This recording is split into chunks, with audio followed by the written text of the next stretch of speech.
Hello, this is Darice. Welcome to Moon Life Astro. If you're new, welcome back. I do appreciate all my returning subscribers. Normally, I do the astrology for the upcoming week on Wednesday, but this past Memorial Day holiday weekend, I needed a vacation. I needed a break from everything. And so I honored that. I listened to that, and I didn't do anything. And it was wonderful.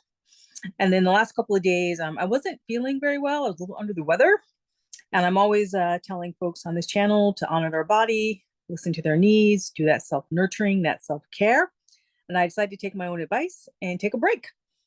So I'm coming to you today for the astrology for the upcoming week, May 28th, well, now 29th through June 4th. And there's actually not too much going on. So this will probably be a quick one, but just want to come in, say hello. I'm also really close to 100 subscribers. So please do subscribe to the channel if you're getting value out of it. Please like the videos if they are helping you. And if you have suggestions for upcoming videos, feel free to put those in the comments. I do appreciate that as well. And with that, I'm going to get into it. I am curious as to how people are feeling after Saturn moved into Aries. This was May 24th. I felt a little bit of a lift of energy for a couple of days, and then I was pretty tired the last couple of days. I've spoken to a few people who have been dragging as well. I don't know if it was a combination of the new moon in Gemini, or if it was that and Saturn going into Aries, or maybe both. But I'm curious as to how folks are feeling. I myself, my energy is kind of returned. I'm feeling a bit more on the up and up, feeling more of that Aries energy, ready to get going. Tomorrow, Friday, May 30th, at least Friday if you're in the Northern Hemisphere, it's going to be the Mercury Cazimi, and that's when the Mercury is in the heart of the sun. And it's actually a really great day.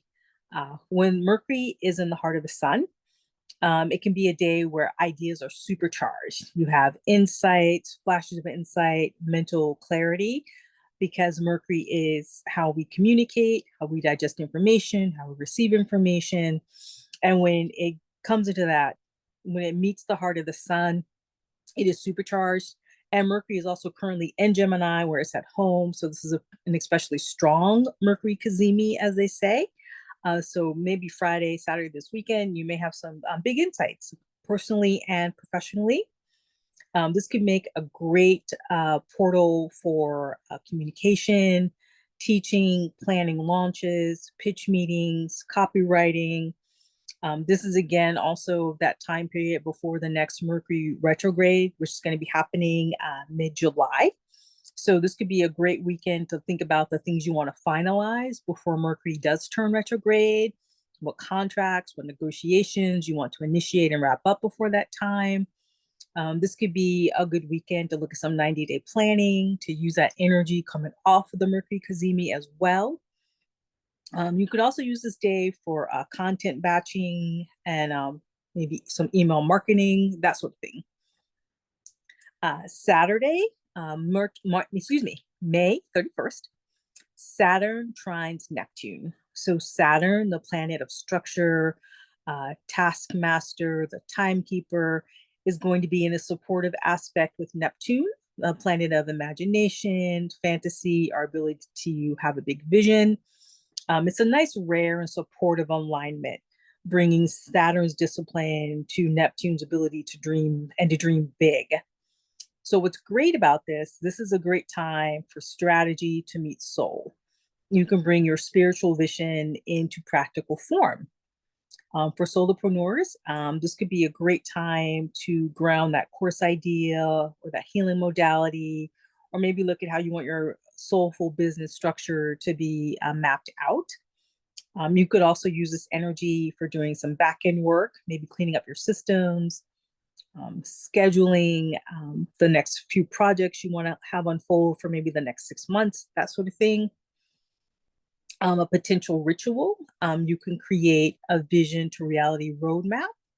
And as you do that, or right before you do that, you could light a candle for Saturn, either black or dark blue, and one for Neptune, white or sea green. The next thing that we have coming up, we have Venus conjunct Chiron. Venus, the planet of love, values, our resources, the divine feminine, coming together with Chiron, the wounded healer. So this is an opportunity to experience sacred healing in love, worth, and value.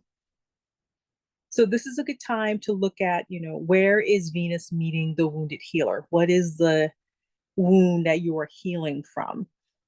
Either in those areas, love, finance, romance, or just where you feel yourself valued. Sometimes I also think about Venus as our ability to create emotional space to maintain our emotional boundaries. So this could be a good weekend to look at that as well. What needs to be supported in that area for yourself?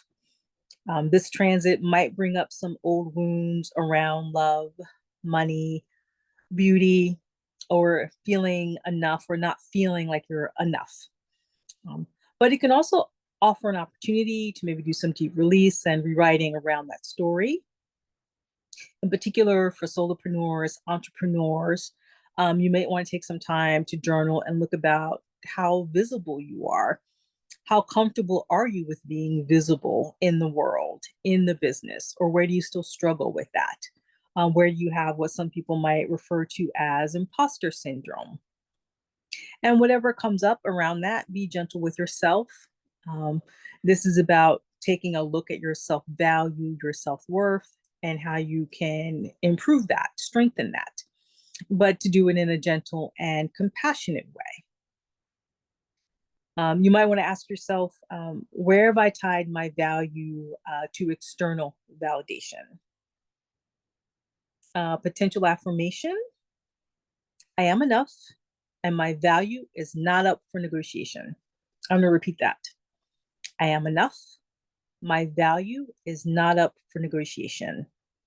I am enough. My value is not up for negotiation. And then finally, we have Venus sextiling Jupiter. So this is great.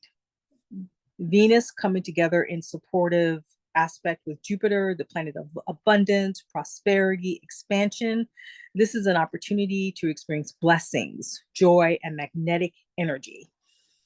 It's a beautiful, harmonious aspect. And so this could bring a supportive wave of ease, charm, and generosity. And it might be interesting to look around those days, either before or after, or that day itself. Who are the people that might show up in your life? You might have a surprise person offer support out of the blue, that sort of thing. This could also be a great day, June 4th, for client calls, launching, doing maybe some social media, posting on Instagram or Facebook, whatever that is for you. It could be a great day for building relationships. It could be a great day to do a soft offer. It's great, basically a great time to share from the heart. And so that's basically it. May 30th, great day for clarity and content with that Mercury Cazimi. May 31st, when we have, Saturn coming together with Neptune. A great time where the dreams meets discipline. And then June 1st, when we have Venus conjunct Chiron, healing and heart work. And then June 4th, Venus sextile Jupiter, magnetism and momentum. And next week, we're going to be talking about the upcoming full moon in Sagittarius. And probably next week, I'll also do the video on Jupiter moving into Cancer. I'm really excited about that.